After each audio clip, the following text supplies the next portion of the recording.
Well, we've been covering context, and we've been covering specifically last time literary context and the context of a book as a whole. That includes basically two parts: genre, which is the type of literature, how things are communicated, and also the structure and flow, which is what is communicated.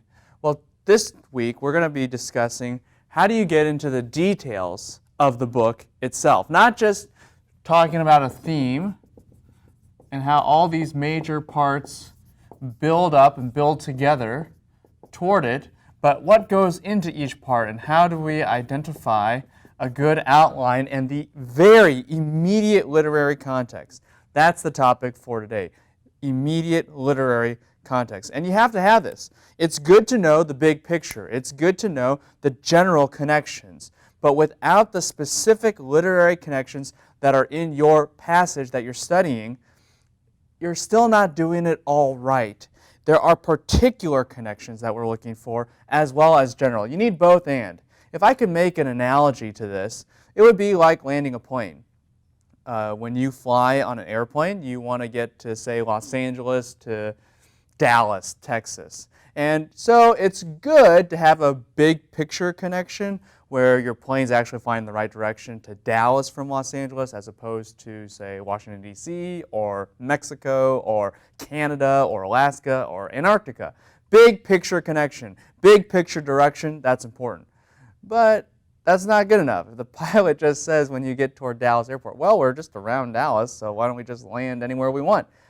You still won't reach your destination, at least in one piece. So you have to have both. You have to have the precision on the big picture level where the plane is going from Los Angeles to Dallas, but you also have to have it on the immediate level where the plane knows exactly where to land, how to land, and nails the runway just right to get you to your destination safely. That's what we're doing here when we look at the immediate context. We're saying, hey, your passage might be point number 5 on this ladder, and you know how it generally connects to the big picture theme, and that's important to have in mind. But you need to know how it connects with 1, 2, 3, 4, and how that all leads to your passage down here. That's what we're going to be discussing this week. Well, the first step in doing this, and maybe we could say this way, the first step in doing this is to really understand how these connections all work on the immediate level. How 1 leads to 2, leads to 3, leads to 4. How do we set up for all that? How do we build the immediate argument? And there's a method for that. There's a method for that. First, I would say this, if you want to know a method, keep in mind the big picture still. You don't want to lose the trees, so to speak, in the forest. You don't want to get so detailed you forget the big picture. So always keep this in mind. But second, after you understand, hey, this is chapters 1 and 2 linked to the theme this way, and they're going to build this way with chapters 4 through 5a, you, after that, need to watch out, secondly, for paragraph divisions. For how does the paragraphs from the beginning of the book all the way up to my section, how does one build on another? How does 1 lead to 2, lead to 3? Can you summarize these topics that the paragraphs in your Bible cover? Even within that, watch out, number 3, for conjunctions in sentences and phrases. Conjunctions. And you're like, conjunctions? Why is that significant? Conjunctions such as for, and, therefore, thus, likewise, all of those have great logical significance that show you how one thing fits together with another. So, in review, you need to look at the big picture.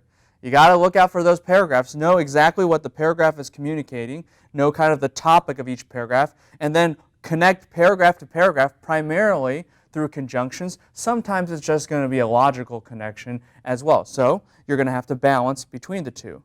Also pay attention to, in addition to conjunctions, and this is the last thing, various structures. We've already talked about some of them. Chiasm, and I mentioned this in the previous lectures, of the X kind of structure where you have outside parallelism and then inside parallelism, A, B, B, A. You also just have regular parallelism. 2 lines are 2 sections, 2 paragraphs that are mirrors of one another. They could be parallel in a positive and complementary synonymous form, or they can be parallel and antithetical form. For example, when Paul in Colossians says, put these off, and then in the next paragraph, put these on. That would be an example of parallelism in the structure. Also watch out for something that we call inclusio. Inclusio. And you're saying, what is inclusio? Inclusio are what I might call bookends, where you start a book or you start a passage and it has one line, and at the end of the passage it has kind of the same idea, showing you, hey, this is one section. And not only that, this is what the section is all about. Inclusio. We do this in writing all the time, even in preaching, even in teaching. I'll say, hey, we're talking about immediate context. And I'll probably end this lecture by saying, so that's what we're learning about immediate context. That's the nature of inclusio. You say it at the beginning and you say it at the end. Watch out for things like that. Also watch out for key words, phrases, or ideas that are within the text. Key phrases, ideas that are, or words that are in the text that link one text with another text, as the author is connecting things on the inside. So if I could sum all this up once again, what you're looking for is the big picture. Don't forget that. Don't lose the forest or the trees in the forest. Watch out for each paragraph. Know what they're talking about. Link them through either conjunctions or link them through various structures or key words, whether that be chiasm, parallelism, inclusio, a phrase, a word, and we'll talk more about this through some examples. Speaking of which, it might be helpful to go through some examples right now. Let's talk through the Old Testament. Let's talk through the Old Testament. Turn with me to 2 Samuel 1. I want to give you a variety of examples of finding the immediate context in a variety of genres so that you're kind of aware, hey, this is how the author typically connects things in a certain genre. We're getting used to we're fine-tuning our expectations for different types of literature. So the first one we're going to do is in 2 Samuel 1. It's the genre of narrative, of story, so to speak. 2 Samuel 1. And let's concentrate on finding the immediate context of David's act of killing this Amalekite guy in the first chapter. Chapter 1, verse 16 and 15 and 16. Let's go there. David calls, as you can read in your text, one of the young men and says, hey, strike this guy down. And so he struck him and he died. Well, what is going on in this passage? And you might say, whoa, Abner, what a weird choice. That's really violent. That's really graphic. That's pretty bloody. Why would you pick this passage and what is going on here? Well, those are the exact kinds of questions. Maybe somebody, if you're reading this for your devotions, doing a Bible study on it, teaching it in Sunday school, whatever it may be, you might say, David seems like a pretty violent guy here. Well, let's take a look at the immediate context and really figure out what is happening. So, logically, we want to start in 2 Samuel 1 at bare minimum. If we've really done our homework, we would try to figure out the historical backgrounds of this book, its linkage with 1 Samuel, its picture and the big picture of redemptive history, the genre, all these kinds of things. But I'll speed us up through that passage and just get us to the immediate context now.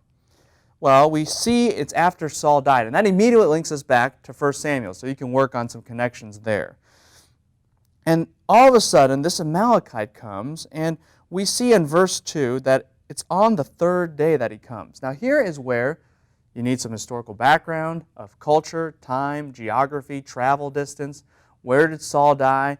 How quick did this Amalekite come? What's going on? Could you really transverse the distance from Mount Gilboa to where David is around Ziklag area in 3 days? What's going on here? Is this legitimate? And I think after a certain amount of research, you'll figure out this guy was really running fast, or he was not at Gilboa exactly as he said. I take the former option, but nonetheless, the fact that he's running so fast should make him a little bit suspect. This guy wasn't really staying around for the fight. This guy wasn't in close solidarity with Israel. And not only this, you would want to research who are the Amalekites as a point of historical background. But anyway, let's continue with the immediate context. He is here. He's tearing his clothes, as we see in continuing in verse 2, and dust is on his head. once again, some historical background would be helpful there. But this could be an act of mourning, but I think we should keep what he did in mind for later, and I'll show you why. Well, he comes, and notice the wording here. He comes to David, he falls flat on his face to the ground, and he bows to David. And kind of the idea of bowing is giving kind of an honor, a worshipful reverence to David. Well, remember, in context, Saul is the king, kind of. And, well, he's dead now. David's not really the official king just yet, practically speaking. And so this Amalekite is treating David like a king. This Amalekite is saying, David, you're the king. And this begins to raise some questions. Wait a minute. But God required David to wait on God's timing to become king. Will David seize the throne preemptively? Will he treat the office as just some power grab to obtain? Is that what's going on here? And we see the temptation rise even more. David says to him, what's going on? And this Amalekite guy, if we read the text closely, he starts to describe the death of Saul in pretty callous, pretty insensitive terms. And we understand, if you're walking through this, if you're asking the right kinds of questions now, okay, here's the author. He's kind of put the camera on David such that David's in a trial. He's in a test right now. Are you going to take the throne preemptively? Are you going to follow the insinuations of this Amalekite, who isn't a good guy at all? Are you going to obey God? Are you going to uphold the office of king? Are you going to actually work out justice, or are you going to pervert justice? And the Amalekite, with his insensitive wording, makes himself look more and more like a bad guy. David, are you going to fall for this? And what does the Amalekite do at the very end? He holds out the royal emblems to David. He holds out the royal emblems to David. And what's the temptation? David, join with the bad guy. Become the king your own way. Don't wait for God, the true king, to anoint you, to put you on the throne. Take it by force your own way. Well, then we begin to see why David's reaction starts to make sense. David says to the Amalekite, how dare you strike the Lord's anointed? Why did you not fear, especially as an Amalekite, an outsider to Israel, one who's under God's judgment, actually, as a nation, for what they did to Israel in Exodus 17? Why did you not fear? Notice it says this in verse 14. Why did you not fear? How could you not fear to stretch out your hand, to strike down, to kill the anointed of the Lord? And so David summons one of these young men. And in fact, what's going on, if you have pieced this context together, here's a test to David. Will you take the throne preemptively? Will you uphold justice? Will you do what's right in God's eyes? Or will you just do things the human way? What does David prove himself to be? This is not some graphic, violent, unnecessary, gratuitous, violent scene. No, this is a proof that David cares about the office of the king. And it also proves that David honors God's timing. And it also proves that David cares about the law of God, to uphold what God decrees and the heart and intention of God behind the king and how we ought to relate to him. Far be it from a violent act or pure violence with hatred or anything of that nature. It's actually an act of justice. It's an act of vindication for David. And that context, hopefully, if you've been walking through this with me, transforms this entire idea around. That's how context works. We've gotten the big picture, and might I say this, the whole theme of the first part of 2 Samuel, from say chapters 1 through 5 is how God gets David onto the king, onto the throne, to become the official king of Israel. And the first tier of that is to prove that David is the right man for the job. Where Saul, in his human ways, in his ways that did not follow God, he failed. David succeeds by the grace of God. And where Saul does not revere the position of king, David does. And so the first way God moves David toward the throne is making David the right man for the job and proving that he is the right man for the job.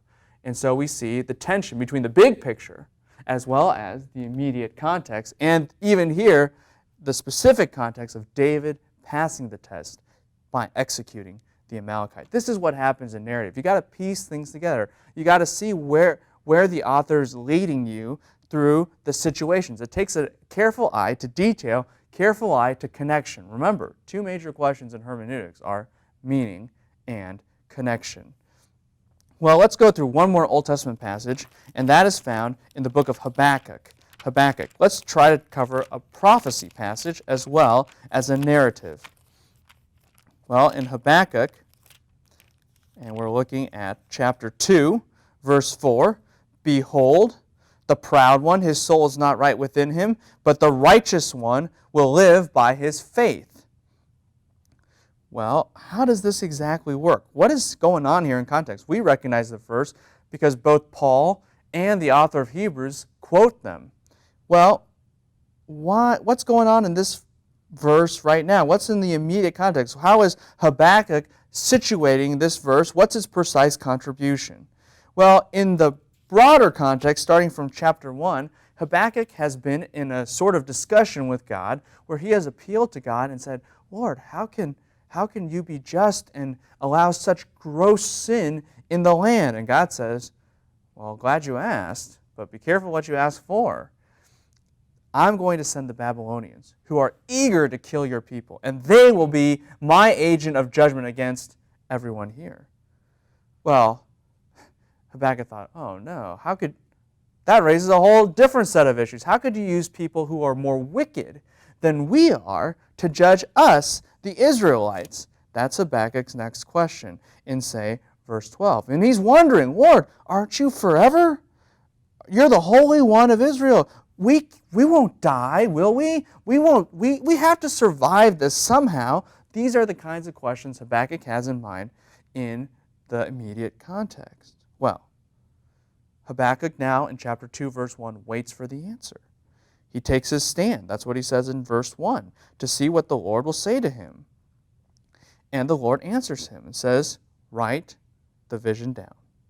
Write it down because it's going to happen." Verses 2 and 3. It is appointed, and he delights, and he is going to make it happen. It is not a lie. It is not a falsehood. And what is, then, the next logical question would be, the core statement, the core reality of, or the thesis of this vision, of this remainder message? Well, it's verse 4. "Behold, the proud one, his soul is not right within him, but the righteous one will live by faith." You see, this now, and let's talk about how this even sets up for the rest of context. Who are the proud ones? Well, it could be anybody, but in the following context, we're going to see how this thesis statement is played out. You see, the proud ones are the Babylonians, who are not upright, and they will be judged. Why? Because they trusted in themselves, in their own idols, as opposed to Yahweh. But who's the righteous one who lives by faith? It is Habakkuk at the very end, who trusts in the almighty, omnipotent nature of Yahweh as displayed throughout all redemptive history and culminated in the very end. That is his hope. And so he embraces the trial. That's found in chapter 3. You see, a small sentence like that can actually help us understand the rest of the entire book. It all fits into the small sentence. It's kind of what we call an essay map. Or when a preacher says, "I got 3 points for you," and you follow the rest of the sermon with the 3 points. Well, here's kind of Habakkuk's 2-point sermon. The proud one, he's not going to make it, but the righteous one will live. 2 points. And we see in the rest of the book of Habakkuk. And that forms, once again, the key thesis of the rest of the book. You see, immediate context can help us shape the exact function of a phrase. You see, it's pretty nice statement here. Habakkuk 2:4, "Righteous one will live by his faith." But what is that precisely? The immediate context tells us it's the thesis, it's the heading, it's the initial opening, the very main idea of the vision that Habakkuk is supposed to write down. And it sheds light on the rest of the book. It makes it a pretty appropriate choice for that reason alone, but there's other ones, for both Paul and the author of Hebrews to use. Well, we've spent a lot of time on the Old Testament. Let's go quickly to the New Testament. Let's look at a book like 1 Peter and look at chapter 2. Chapter 2. And let's examine chapter 2, verses 18 all the way through chapter 3. Kind of get a feel for what's going on in that whole section. What's the immediate context? Well, we would have to technically start from chapter 1 and work our way. We would have to see, hey, in chapter 1, Peter praises God for a living hope that produces an inheritance, and therefore, he tells us in verse 13 to hope fully in that revelation that is to come, in the hope that is to be revealed at the revelation of Jesus Christ. That's chapter 1, verse 13. So the main idea of even the whole book of Peter as a whole is hope. It's living as a people of hope. Well, what does hope initially do on the individual level? Well, that is discussed in the rest of chapter 1. Hope produces holiness. That's what we see in verse 14 and following. Notice verse 16 specifically. Therefore, it is written, be holy, because I, the Lord your God, am holy. Well, we continue on, and there's a shift from the individual now to the corporate. There's a shift from the individual from how we personally relate to each other, or personally relate by ourselves in holiness, to how we relate as a people of God. And in chapter 2, verse 11 and following, what we see is this. We are to have a worthy conduct amongst the Gentiles, in order that, in whatever they slander you as out of an evil doing, they'll see out of your good works that you are actually a good worker, and they'll glorify God on the day of visitation. In other words, if you have your conduct right, you might, because of the hope that you have, you can actually give other people the same hope through the gospel and through a consistent testimony. That's the concept here. Well, how does that look like? And that's where the rest of chapter 2 starts to make sense. Specific ways for us to have right conduct for the sake of presenting our hope in a positive way to others. That includes servants submitting in fear to their masters, verse 18. And in chapter 3, verse 1, notice the term likewise. Likewise, in a similar manner. Well, what's the similar manner? Submitting for wives to their own husbands. And notice in verse 7, what does it say? Husbands, likewise. And you might say, well, is the likewise here submitting?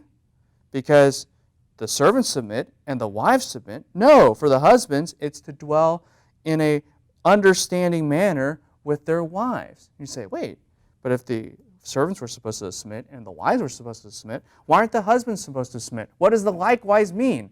Glad you asked. You see, you have to define the immediate context connection. It's not talking about likewise submit.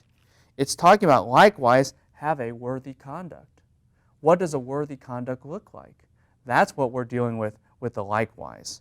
And so, once again, these are all specific expressions, applications of the big thesis idea of this particular section, which is how to show your hope to other people.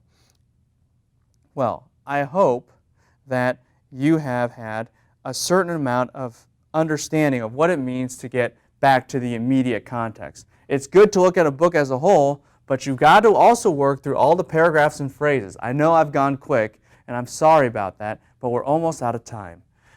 But key things, again, are remember the big picture. Break down those paragraphs. See how one connects to another. Understand the topics of each one and link one to another, particularly through phrases like in 1 Peter, likewise, or logic, like in the book of 2 Samuel. Link it also through things like inclusio, or chiasm, or parallelism. And link it also through key words, key terms that might bring connections in the book.